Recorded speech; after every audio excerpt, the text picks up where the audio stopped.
Assalamualaikum warahmatullahi wabarakatuh. Hai, bertemu lagi dengan saya Sarah dalam pembelajaran sejarah. Kali ini kita akan membahas kearifan lokal Tasikmalaya. Berbicara tentang Tasikmalaya, apa sih yang ada dalam pikiran kalian?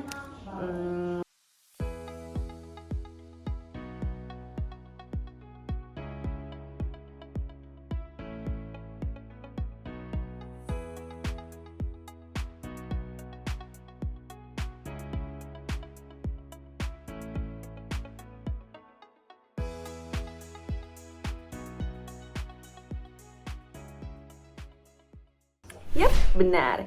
Itu semua memang cukup menggambarkan Tasikmalaya.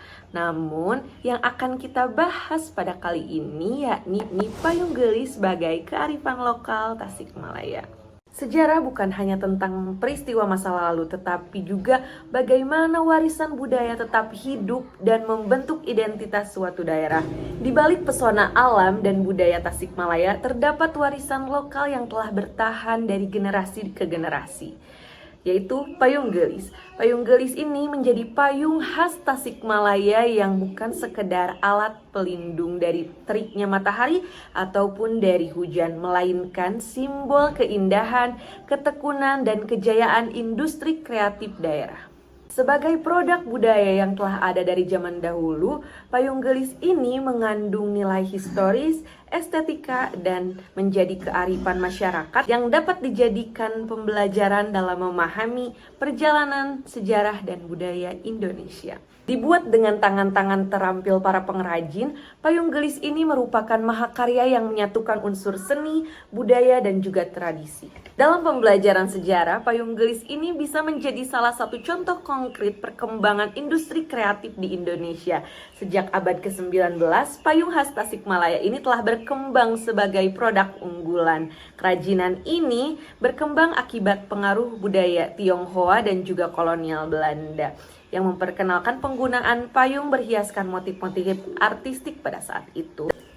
Seiring dengan berkembangnya waktu, masyarakat lokal mengadaptasinya dengan sentuhan seni yang khas dengan budaya Sunda dan menciptakan payung gelis yang kini menjadi ikon budaya daerah. Payung gelis ini memiliki arti payung yang cantik dan bernilai estetis tinggi. Payung gelis Tasikmalaya ini memiliki ciri khas yang membedakannya dengan payung-payung yang lainnya. Rangkanya terbuat dari bambu, pegangannya terbuat dari kayu, dan lapisan tudungnya terbuat dari sejenis kain yang telah dilukis. Dalam konteks historis, payung gelis ini pertama kali ditemukan oleh salah seorang tokoh masyarakat di wilayah penyingkiran Indihiyang Tasikmalaya yang bernama Haji Muhi.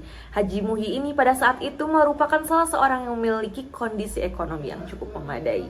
Pada sekitar tahun 1930-an, Haji Muhi ini berpikir untuk membuat payung yang bisa digunakan ketika akan pergi ke ladang untuk menghindari dari panasnya terik matahari dan juga hujan.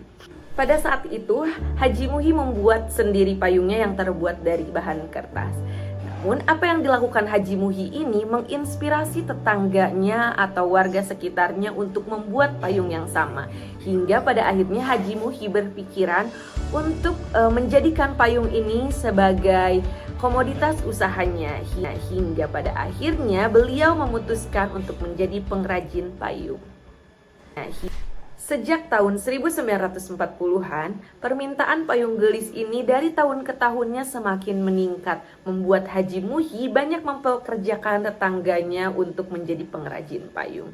Secara tidak langsung, selain memberikan penghasilan tambahan kepada Haji Muhi, dapat pula menjadi lahan pekerjaan kepada pengrajin payung gelis lainnya, hingga sebagian besar masyarakat penyingkiran pada saat itu berprofesi sebagai pengrajin payung gelis. Pada tahun 1990, payung gelis ini mencapai puncak keemasan, di mana pada saat itu masa pemerintahan Orde Baru sangat mempedulikan keberadaan UKM dalam rangka membangun perekonomian yang merata. Pada masa itu, pemerintah mengeluarkan segala upaya agar UKM atau usaha kecil menengah ini dapat berkembang dengan diberlakukannya beberapa peraturan, undang-undang, dan lain sebagainya.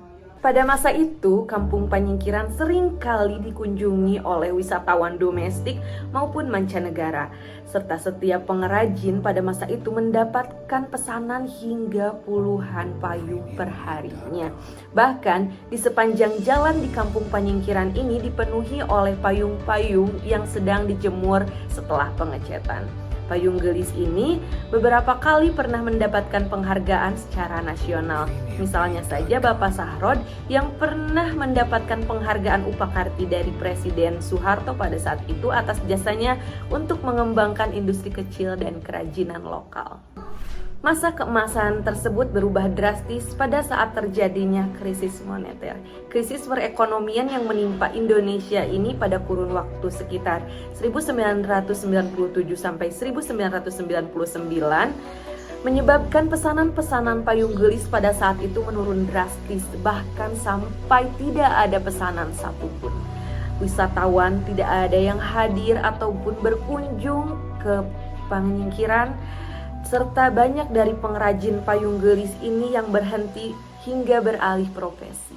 Tapi setelah krisis perekonomian tersebut, industri payung gelis mulai kembali menggeliat untuk bangkit. Motif payung gelis yang ada pada saat ini berbeda dengan motif payung gelis yang ada sebelumnya. Motif-motif payung gelis yang lama itu diantaranya ada merak ngibing atau merak menari, ada katuncar mawur, ada sebrot kenon atau bunga yang bersemburat, dan ada kembang gesribut atau bunga yang bertebaran secara acak. Sedangkan di masa sekarang, motif-motif payung gelis lebih kepada seperti bunga sakura, kemudian bunga mawar, bunga anggrek, kembang payung-payung, hingga motif bunga sepatu dan lain sebagainya. Antara tahun 2005 sampai 2007, industri payung gelis di Panyingkiran ini menyesuaikan diri dengan perkembangan zaman.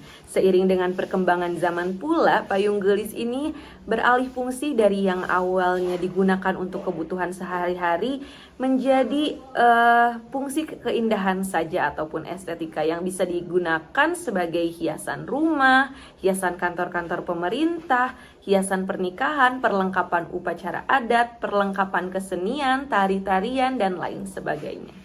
Payung gelis bagi masyarakat Tasikmalaya merupakan salah satu warisan kultural dan sekaligus juga menjadi sumber mata pencaharian. Itu artinya payung gelis bagi masyarakat Tasikmalaya memiliki nilai kultural, ekonomis, dan juga estetis. Namun di era modern saat ini keberadaan payung gelis sempat meredup, tergerus oleh perkembangan zaman dan juga tersisihkan oleh produk-produk pabrikan. Tapi meskipun demikian, semangat para pengrajin payung gelis ini tak pernah padam. Dengan inovasi dan kecintaan mereka terhadap budaya, mereka menghidupkan kembali payung gelis ini dalam berbagai bentuk yang lebih relevan, hingga digunakan sebagai souvenir, dekorasi, hingga elemen-elemen dalam peragaan busana maupun tarian. Kisah payung gelis ini menjadi bukti bahwa tradisi bukan untuk ditinggalkan, melainkan untuk terus berkembang seiring dengan perkembangan zaman. Seperti payung yang meneduhkan, kearifan lokal ini harus tetap dijaga dan harus tetap kokoh sebagai simbol kebanggaan Tasikmalaya, hingga memberikan inspirasi bagi generasi penerus untuk selalu merawat dan mengangkat warisan budaya ke tingkatan yang lebih tinggi lagi. Karena pada sejatinya kearifan lokal ini bukan sekedar tentang masa lalu, melainkan tentang bagaimana kita membawa nilai-nilai luhur ke dalam kehidupan masa kini maupun masa yang akan datang.